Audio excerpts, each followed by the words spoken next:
You woke? Time to get up.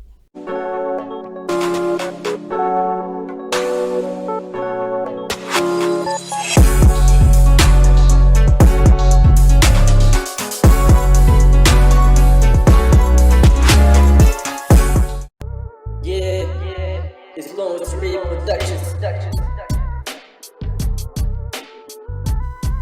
Hello and welcome to Thought You Were Woke No Speed Limit Podcast. I'm your host, Alvin. I hope you are having a wonderful day. Today, I'm going to talk about Colin Kaepernick. He is back in the news, ladies and gentlemen. Colin Kaepernick is back in the NFL. Not back in the NFL, but again working out for the opportunity to be in the NFL. He is one of that trio of quarterbacks that people have talked about over the time. Tebow being another one of players. Are they coming back or are they not coming back? But you know why Colin Kaepernick is out. Colin Kaepernick took a stance.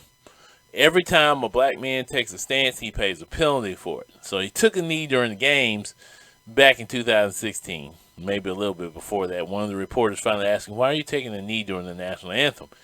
And he told them why he was doing it. At first, he was sitting down, which was bad. Then he spoke to another player who was a veteran, and that player told him, it's better if you kneel for the reason why you're doing it. And that player accepted it. However, once it's reported, the news came out that Colin Kaepernick was kneeling during the national anthem. The reason why Colin Kaepernick kneeled was taken totally away from this. Now, he was kneeling because of violence. At that time, we had several stories of black men being killed by the police, right? There was a lot going on. So then he took a knee in protest of the police killing of these black men. These are Americans killing Americans. Americans killing Americans. So he took a knee because that means it's like Americans not standing for what that flag stands for. And that's why he took a knee. That's that story. So why has Colin Kaepernick come back in the news? Well, there's several different reasons, okay? Some of it has to do with the NFL's trades this year, which have been absolutely insane. One of those trades was the Seattle Seahawks. They traded away Russell Wilson. This is one of Pete Carroll's bonehead moves. He traded away Russell Wilson. Now, Russell Wilson was not happy with Seattle anymore. So I guess Pete Carroll's like, okay, well, you're not happy? We're not happy with you. We're going to let you go. They won a Super Bowl with Russell Wilson. They were constantly getting in the playoffs because of Russell Wilson. But apparently, I guess some people say, well, he's going in a downward spiral. He had a bad year last year because he was hurt. But the year before that, he was a Pro Bowler. So don't say that. But Russell Wilson now is playing with the Denver Broncos. He's no longer with the Seattle Seahawks. Drew Lock will soon become the new starting quarterback. I don't know how that's going to go. We'll see how that goes. But Colin Kaepernick was working out with Drew Lock. Somehow they got together, and both of them got together, and they worked out. And Colin Kaepernick just said, hey, let me take a call back to Pete Carroll. Now, Pete Carroll back in 2016 was one of the coaches that was willing to give Colin Kaepernick a shot. But according to him, that kind of all imploded. So Colin Kaepernick didn't want to be a backup to Russell Wilson. He felt like he was a starter. And Pete Carroll felt like Kaepernick was a starter and didn't deserve to be a backup to Russell Wilson. So it was kind of a mutual story there.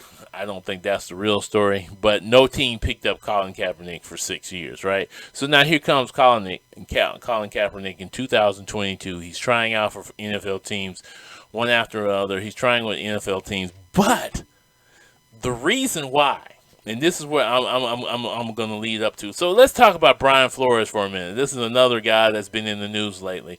He was former head coach of the Miami Dolphins. If you want to see all the information on that, please visit my page, and you can watch my show on Brian Flores and his lawsuit against the NFL. But because of Brian Flores in that lawsuit, now Brian Flores is currently hired as an assistant with Mike Tomlin with the Pittsburgh Steelers. And I'll get more to him too as well in a minute. But because of Brian Flores, the NFL again is doing damage control. So here comes Colin Kaepernick. Well, maybe we'll give him a shot in trying to get this we're not racist thing off of them. While at the same time, they have to deal with the fact that if they let him back in the league, you got the other side that hated the fact that he kneeled that will now protest and boycott him. How dare you let this non-patriotic man back into the NFL? Most of them people are the same people who supported the folks who stumped their ass into the Capitol on January 6, 2021. So, really, who's unpatriotic?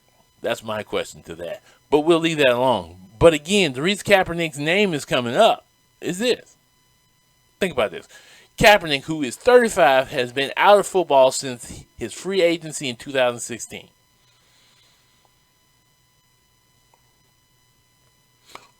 See, he's 35. Now, for a lot of NFL players, that's kaput. You're not getting back in the league at 35. Brady kind of broke that mold. He's 45, and he's a quarterback that's capable of getting you to a Super Bowl. So, yeah, even though at 45 he needs a lot of help around him to get it there, he can still get you to a Super Bowl. So, if Kaepernick's got a good arm and strong at 35, think about that. He might have 10 more years in him. So, everybody's like, hey, problem is Kaepernick is also a running quarterback. So, the athleticism does kind of factor into how long he can play. Because they get hit, and once they lose that ability to scramble, the arm becomes a question, even though he's got a pretty strong arm. Kaepernick has a pretty good NFL arm. So, that might not be a problem for Kaepernick. But again, you're hearing the same stories as always. You got these NFL teams working out. Pete Carroll. Okay, let me get back to him and what he said. This is a statement from Pete Carroll. Direct quote. I don't know if it's here. I don't know where it is, and he's talking about whether Kaepernick will play again. I don't know if it's even in football. You heard that part, right? I don't know, says Carroll. People get a second opportunity in their lifetime, and they can make the most of their if they're ready for it. I don't mean to send out any mixed messages about that, but I wanted you to understand that this is how serious this is. It's second chance time. So, basically what they're saying is nothing. Pete Carroll, like I said, he's doing damage control of his own. He traded away Russell Wilson, and now the people are like, hey, we need a good quarterback to take Russell Wilson. We got Metcalf here, and we got other receivers here. Who's going to throw to him? We got good receivers. We don't necessarily have a good quarterback. I don't know how good Drew Lock is, but I got a feeling Drew Lock's not going to be good at all. But we shall see, right? We will see what happens with that next year. On top of that, here comes the other question.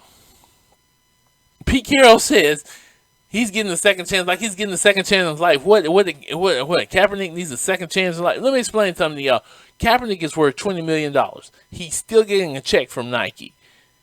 He's doing a lot of charity work and good things. He doesn't need a second chance in life. He just needs a second chance at football. His life is not over because he's not playing football. Kaepernick is a football player and wants to be a football player. Now at 35, it's almost time to give it up, but he wants another shot. Just to say, hey, look, before I leave, I want to prove that I'm good enough to play this game. Because there are some coaches or whatever you want to call them out there and people saying, he wasn't that good before he left. He was a terrible player, so what? But they were about to give this man a $123 million contract before he left with guaranteed money on it. It was the first of its kind. For that time, it was like a record-breaking contract. Even though it had incentives where if he didn't make a pro team every year, his salary would slowly decline, so on and forth. For that time, it was an awesome contract, right? People were looking forward to him getting that contract. He turned it down, decided that he wanted to go to free agency. I don't know. But I guess because of all the whole kneeling thing was causing so much trouble in San Francisco, he didn't want to be there anymore, and it was causing, I guess, they say it was causing problems in the locker room, right? So, he wanted to go elsewhere. Nobody else would sign him because of this. He eventually sued the NFL and got like $12 million from that lawsuit. So everybody's like, well, he was making a pretty big penny. What happened to other money? Well, it is. If you ain't making money and you ain't getting yourself settled in yet, on what to do afterwards, you still got money out there floating around. But he's worth $20 million. He's got a nice apartment somewhere in New York City. So he's good, right? He's good. But Cap wants to play football. That's why. What Pete Carroll is talking about, second chance in life, like his life is over, is just silly to me. I don't understand where that came from. That's one of those statements that makes no sense at all, okay?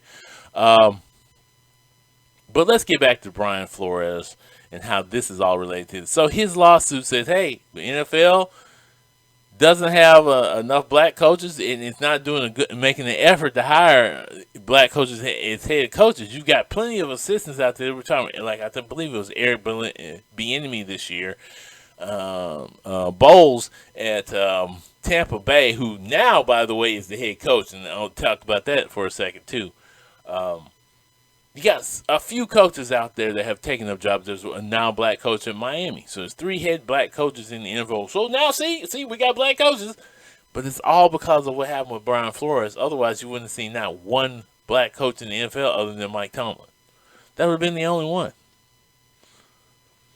And the Todd Bowles story comes up only because Bruce Arians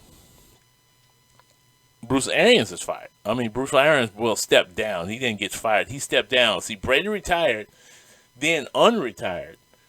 And I guess the organization to try to keep Brady happy, this is what I'm hearing. I don't know if that's exactly true. To keep Brady happy, put Bruce Arians on a administrative desk job. Basically, he's like a team consultant. He consults the football team, but he has no actual action on the actual football team. Bowles is the head coach. But notice Bruce Arians is still in the room. The NFL is playing a lot of games. It put a head coach in Miami. Now, it's doing everything it can to make that head coach work in Miami. They just got Tyreek Hill from Miami and a couple of other players. They sound some pretty good weapons to try to work with Tagliaville, who's loved the kid when he was at Alabama, but he's not the greatest strong-arm quarterback in the world. He's accurate in short spaces. So we'll see how that works out. We're going all off into football topics. But the reason now you see they got the 3 black head coaches, and the NFL on top of that has decided to make a change to the rule. Teams must now hire at least one offensive coach that is either a female or a member of a minority group. So they're going to that extra yard to try to get what they want out of this, right? They're going that extra step to try to cover up all and do the damage control. They're putting the bandage on the gaping room because even Mike Tomlin says this is silly. This is the NFL changing. He said he'll wait and see. I get it, Mike, because I don't see a change here. I don't like stupid quotas that make no sense. Then, on top of that, the coaches have to have qualifications that you don't ask for with any other head coach in the NFL. So they've got to have at least a couple of years of experience in college ranks and in even some NFL experience. They've got to have this couple of years here and here and here. So now you're asking for qualifications. You're not even asking for your white coaches, but you're going to ask your black coaches and your female coaches for those qualifications, right? I do understand you don't want to hire a coach off the street who has no experience as a coach at all. But the NFL is notorious for hiring people who shouldn't be head coaches. We've had a lot of those in the past couple of years, right? So anyway, when you look at this, and we're getting back to Kaepernick. Here's Kaepernick working out for all these teams. Oh, he might get back in. Oh. Again, it's because the NFL is trying to clean themselves up. So if we give Kaepernick some kind of shot, at least let it look like he's working out once again and play the whole game where he goes from one team to the next, working out, and never getting picked up, it's perfectly fine. It's not fine for Kaepernick because he really wants to play. But what's the situation he wants to get? At the same time, Kaepernick has to understand that he's probably going to have to settle for a league minimum after being out of the NFL for 6 years. He's a veteran, so he will get a veteran league minimum, but he's been out of the league for 6 years, and he's 35. A lot of teams don't like to give a guy 35 years old a shot, but they brought him back anyway because, hey, we've got to do some damage control on this race thing. And even by the statement that the NFL gave, by the reasons behind this, you can tell that's what it's all about. Well, folks, that's pretty much my show for today. All I'm going to say is this. Kaepernick is one of those guys, he wants to play. What he did was one of those things, you take the punishment for what you do. And he's okay with that. I think Kaepernick's going to be okay. Like I said, he's worth $20 million. He's got his own life going. He's got his own charity organization. He's got a contract with Nike. I think he's going to be fine, even if the NFL really doesn't give him a shot. So, guys, y'all have a wonderful day. Thank you again for listening to Thought You Were Woke No Speed Limit podcast, and peace. You have been listening to Thought You Were Woke No Speed Limit podcast.